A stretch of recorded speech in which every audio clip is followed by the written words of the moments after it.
In meinem Zimmer wächst der Bubasch grün und groß.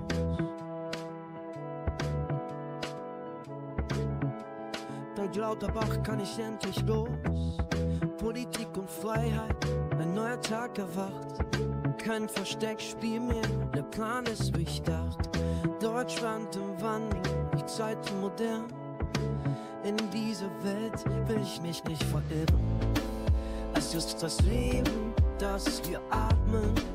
Es sind die Rechte, die wir schaffen. Es ist die Freiheit, die wir feiern. Es ist die Hoffnung, die wir verbreiten.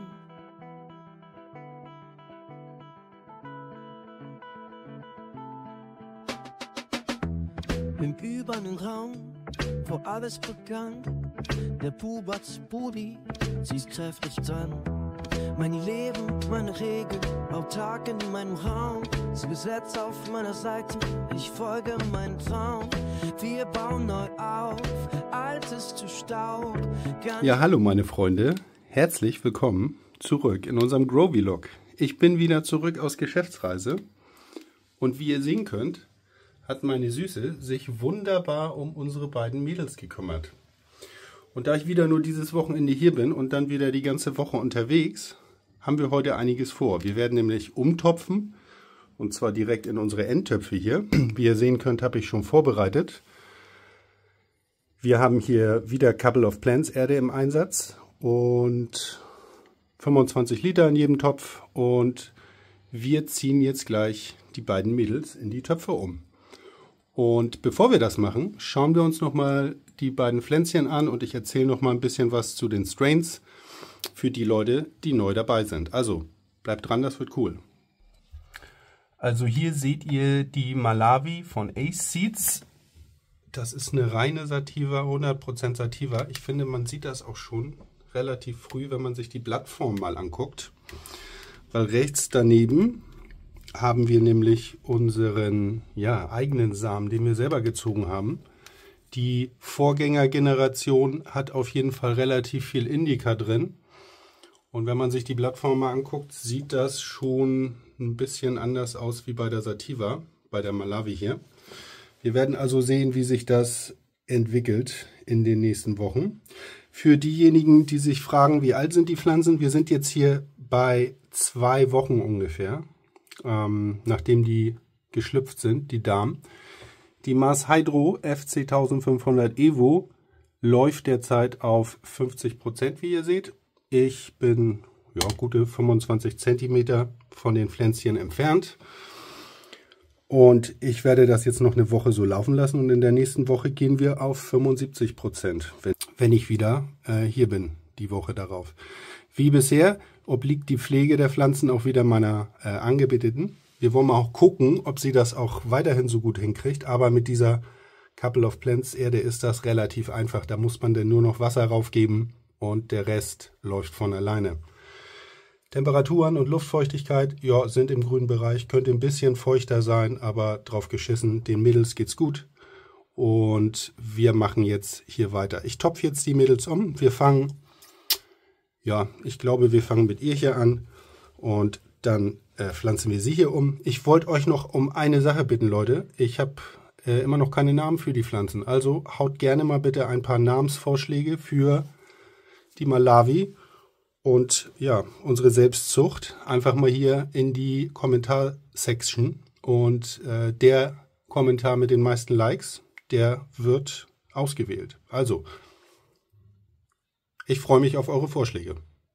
In meinem Zimmer wächst der Bubasch grün und groß.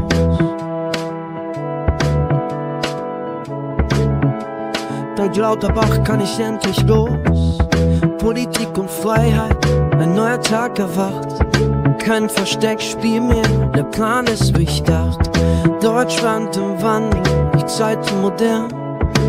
In dieser Welt will ich mich nicht verirren. So Freunde, hier sind wir wieder. Umtopfaktion fertig.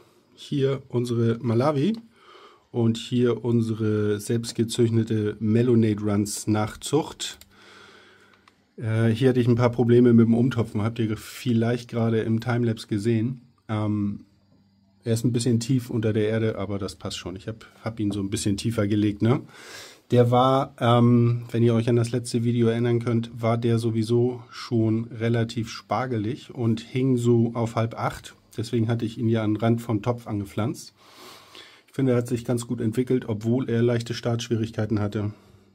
Natürlich sieht unsere Sativa hier deutlich besser aus. Aber ja, was bleibt jetzt noch offen? Die Erde ist schon vorgedüngt. Theoretisch müssen wir hier gar nichts machen, außer Wasser geben. Und genau das machen wir jetzt. Wir müssen die Erde natürlich nochmal angießen. Ich nehme dafür ganz normales Leitungswasser. Ich habe den pH-Wert ein bisschen nach unten korrigiert auf 6,5. Und ja, damit gieße ich jetzt die Erde an. Und dann war es das für mich hier. Was wir vorher noch machen, ist, wir bringen hier wieder die mitgelieferte Kleemischung aus. Da nehme ich euch auch nochmal mit. Aber diesmal nehmen wir ein bisschen weniger wie in meiner letzten Grow-Serie. Das hat ja echt Überhand genommen. Da musste ich zwischendurch Rasen mähen. Wenn ihr das noch nicht gesehen habt, könnt ihr hier oben ja mal klicken. Da habe ich euch das verlinkt. Da ist der Klee wirklich ein bisschen außer Kontrolle geraten. Aber ich hole jetzt mal eben die Kleemischung und wir sehen uns gleich wieder. Also bis gleich. So, hier ist die Kleemischung, Leute. Wie immer wünschte ich mir, ich hätte einen Kameramann, dann könnte ich das vernünftig machen. Aber es ist, wie es ist. Ihr seht, ich streue jetzt hier mal so ein bisschen Klee aus überall und dann verteilen wir den gleich in die oberste Erdschicht. Und dann wird gegossen. So, das sollte reichen. Ja, also, lieber Kim, ich weiß nicht, wieso du 50 Gramm mitgibst. Das ist für mein Verständnis zwar nice, dass du mehr kriegst, aber das reicht ja für, weiß ich nicht, 20 Grows. Habt ihr Erfahrung mit dem Klee in der obersten Erdschicht, wenn ihr den einbringt? Ich habe ja in meinem letzten Grow da echt gute Erfahrungen mitgemacht. Wer sich jetzt hier gerade fragen sollte, warum wir das machen. Der Klee hat die Fähigkeit, Stickstoff aus der Atmosphäre in der Erde zu binden und sie deinen Pflanzen erdverfügbar zur Verfügung zu stellen. Und das ist natürlich sehr geil, weil wenn ihr euch mal eure Düngerflaschen angeguckt habt, dann werdet ihr feststellen, dass da relativ viel Stickstoff drin ist. Und wieso soll ich hier Chemie raufkippen, wenn ich das gleiche auch mit so ein bisschen Klee hinkriege, ne? So, sieht das jetzt aus? Das reicht mir. Ich hole mal eben die Gießkanne.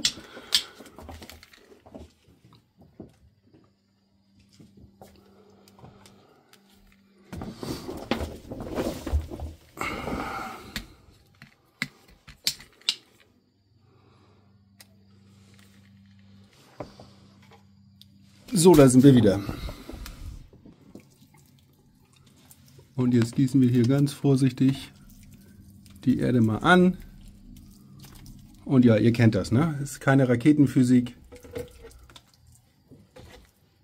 Guck mal hier. Direkt, das ist jetzt nicht gestellt oder so. Ihr seht, da sind sogar noch ganze Holzstücke drin. Das ist vermutlich gut für die Mikroorganismen, die da drin sind. Jemand anders würde sagen, das ist aber nicht richtig kompostiert. Ich denke, das hat schon Hand und Fuß, was der Kim macht. Die Erde ist super. Also ich kann sie wärmstens empfehlen. Link findet ihr in der Videobeschreibung übrigens. Ich habe ja meinen letzten Grow schon damit durchgezogen und ich musste überhaupt keinen Dünger verwenden, ne? Das war echt prima. Und jedes Mal, wenn ihr bestellt bei dem, könnt ihr auch einen sogenannten Grow Shop dazu bestellen.